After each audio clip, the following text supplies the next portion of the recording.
আমরা পাঠশালা মন্দিরে uPVC window লাগাতে এসেছি। তার মধ্যে একটা ম্যাচ নেট আছে, 2 ট্র্যাক গ্লাস, একটা ম্যাচ নেট, 6টি জানলা আছে। এখানে একটা জানলা আমাদের, এই পাশে আরেকটা জানলা আছে, সবগুলোতে ম্যাচ লাগানো আছে, সবগুলোতে ম্যাচ। অসাধারণ ভিউ।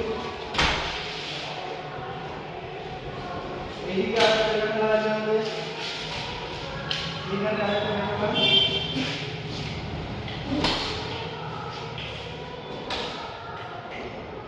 বিহারের বাঘশালা, এই জায়গাটার নাম হলো বাঘশালা। এটা বিহারের আন্ডারে পড়ে, খাটিয়া ডিস্ট্রিক্ট। এখানে আরেকটা আছে, এটা প্রত্যেকটাতে ম্যাচ লাগানো আছে, একটা করে ম্যাচ পাল্লা, একটা করে দুটো করে গ্লাস আছে। আমরা এসেছি, আমাদের অফিস হলো চাঁচল, আমাদের ফ্যাক্টরি অ্যাড্রেস হলো চন্দ্রপুর। হ্যাঁ,